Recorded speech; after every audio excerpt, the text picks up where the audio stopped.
Maharashtra, a state known for industry and innovation, just like the state of Baden-Württemberg. And we have another representation from the state of Maharashtra. I'm going to invite some of these gentlemen to take the stage and also invite my colleague to take over this next session as well. It's called Maharashtra, where innovation meets expertise and enterprise. We have Dr. P. Anbalagan, the Industry Secretary of the state of Maharashtra. Huge round of applause for Dr. P. Anbalagan. Vanakkam, sir. Please take the stage. And we also have Mr. P. Velrasu, CEO of MIDC, requesting Mr. Velrasu to take the stage. Vanakkam, sir. Please take the stage. And we also have Mr. Upendra Kushwaha as part of the session as well. Please, huge round of applause for Mr. Upendra Kushwaha as well. Please take the stage. And I'm going to let my colleague Shweta Kothari take over from here. Shweta, all yours. Thank you. Thank you very much, Krishna. Good afternoon, everybody. Thank you very much for three of you for taking time out. Please take your seats.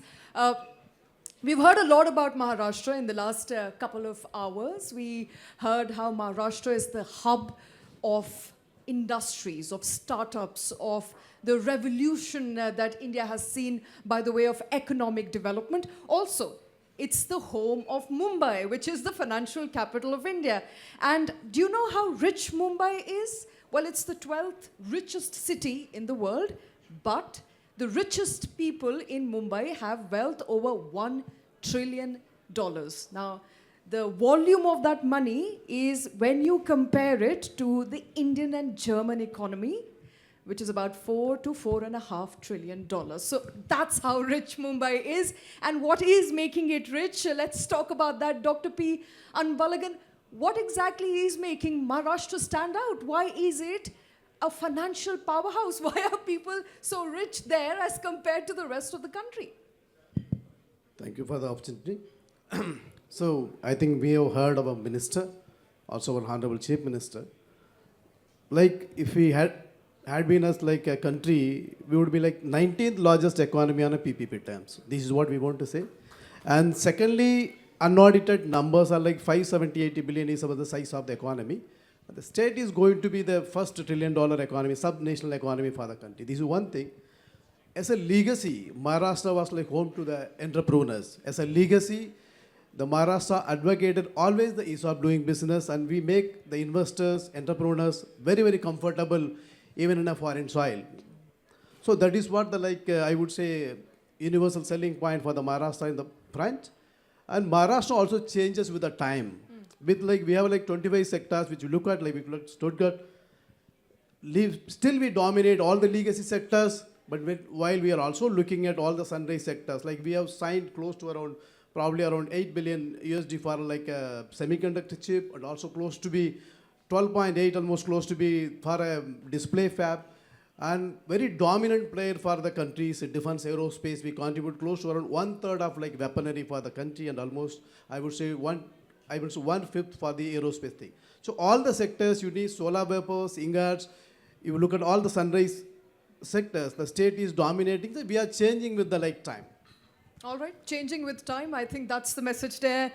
P. Velrasu, what are Maharashtra's policies that are aligning with the futuristic ambitions of India? So my question to you is, how are Maharashtra government policies, infra policies aligning with what we want in terms of e-mobility, a cleaner fuel? Run us through the policy developments in your career, in your course in Maharashtra. Thank you for this question. The Honorable Chief Minister said, Maharashtra is one of the leading states in India. We always look forward to the futuristic way of doing things, and our value systems in terms of sustainability and keeping the quality controls, everything is in tune with the European standards. We have very futuristic policies covering the fuels, the sectors, and the energy. To talk about energy, our Chief Minister is pushing for most of the renewables. We'll be going to be, within another 2 years, we'll be one of the largest states producing maximum solar energy in our state. And not only that, we have a special policy for the EV vehicles. So some of the big EV manufacturers, they will be placed in Maharashtra. They are going to start. We signed MOUs with them in Davos. And if you look at green fuel, we have announced policies to invite people to come and set up plants in Maharashtra. So even though we are focusing on basic manufacturing, but we keep our foresight. We want to do things in a futuristic way. So we look at currently the manufacturing, but we have the sight at what is going to happen in the future also. Thank you. I'll just add on, having spent 2.5 years with energy, look at energy transition of our state plan. So by 2030, our entire energy requirement, today we consume around 30 gigawatt. And largest renewable footprint is already there. We have close to around 48 gigawatt of installed capacity. By 2030, 52% of our actual consumption will come from renewables. Okay. And the state will be the capital of pump storage projects, and we signed for 80 gigawatt. State can be the, I would say, the final point for the grid stability of the entire nation, and also it can be for a global grid. All so right. that is where the state is looking at. All right, that deserves a huge, in fact, round of applause. Maharashtra, they're standing out when it comes to green energy. Dipendra Kushwaha, you're working very closely for MET3 2.0. I want to understand from you, what has been the movement on ground? What's been the uptick of MET3 2.0? Run us through the project. Thank you so much for giving me this opportunity. As we are discussing and we are hearing about ease of doing business, deregulation, creating an environment for industry to grow faster. So our leadership, Honorable Chief Minister, taken an initiative that we should create a platform, actual single window system where each and every investor will get all kinds of help to set up their factory from the very beginning until the final functioning or manufacturing production start. So this MET3 2.0 is enabled by Act, and this Act says whatever permissions and approvals and support required to an investor will be provided by this single window system. And if any authority fails to provide that support or approval or permissions within a given time frame, then the MET3 will come into picture and will give those permission in next 7 to 15 days. So this is So it's like a single window clearance. It's a single window. It's a fully online. It's fully integrated, providing 120 plus services as on today with advanced features of AI and everything. And what's the uptake? Sorry. How many people, how many companies, how many entrepreneurs are enrolling for it? So now Honorable Chief Minister have made it mandatory for all the departments to provide these services to investors. So each and every company going to make an investment, going to set up their plant or running their factories are coming. So more than 44,000 applications have reached in few months' time, 3-4 months' time. That's brilliant. And we are seeing a long jump in these number of applications. All right. And our disposal rate is 99.9% so far. Okay. Thank you. That's a brilliant rate. Before I let you go, now we've heard all good things about Maharashtra. Anybody who's been to Mumbai or Maharashtra, I think I'm going to keep it closer to my mouth. Anybody who's been to Mumbai or Maharashtra often has a grouse, and that is, the state of infrastructure, the roads, the congestion. So I have to ask you, all of you for that matter, what exactly are you doing? And I'm very short on time, so maybe 1 minute each. What are you doing to ensure that the infrastructure is resilient, given that every time during monsoons, problems are same, they're not changing? I think I'll take this because I worked with the local self-government in Mumbai Corporation. So Mumbai, it houses about 15 million population. So there is a huge pressure to maintain and upkeep the infrastructure.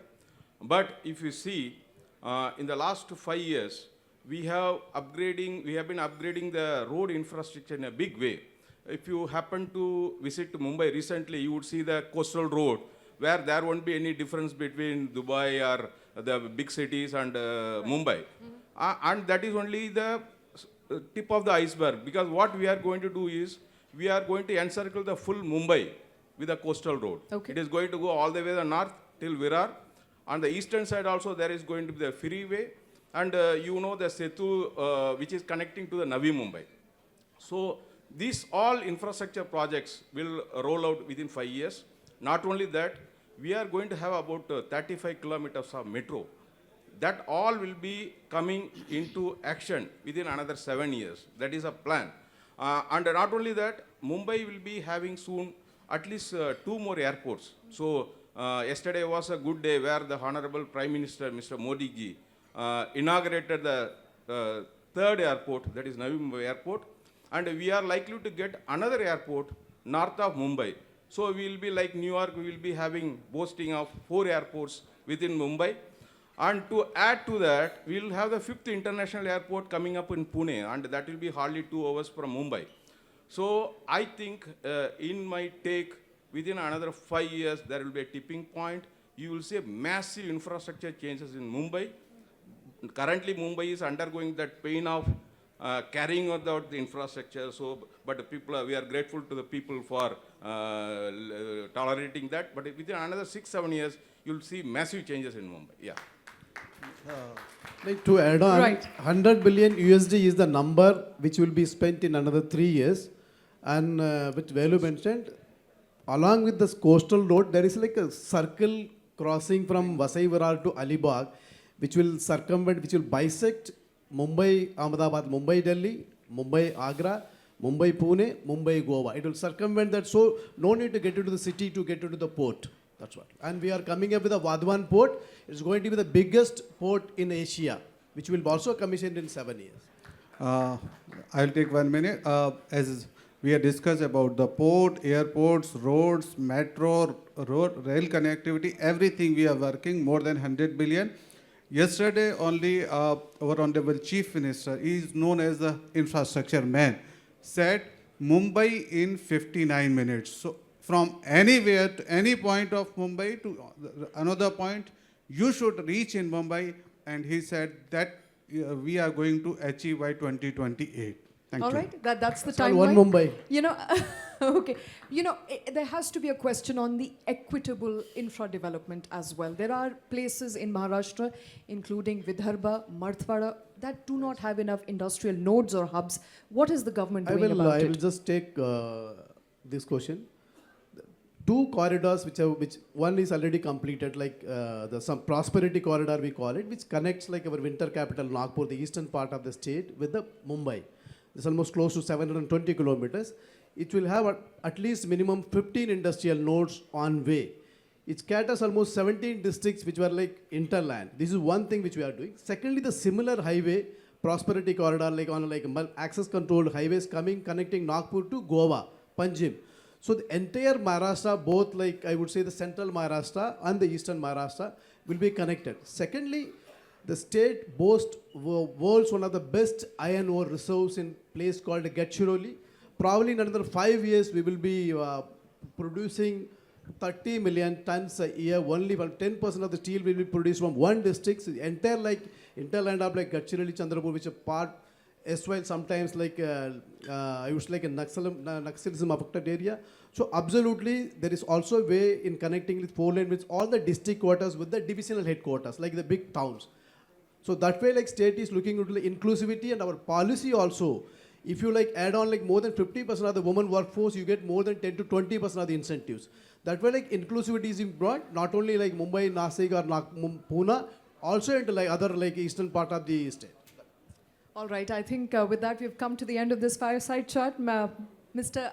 Dr. Anbalagan, P. Valurasu and Dipendra Singh Kushwaha, thank you very much, Thank you so much. Thank you. gentlemen, for Thank you. joining Thank us you. Gentlemen, Please stay on stage. Please stay on stage. As always, requesting all future speakers as well to please take a minute after you're done with their sessions. Requesting the presentation of shawl, I'm going to request Shri Varandas ji again to please take the stage to present the shawls. And requesting 4FP Stuttgart as well.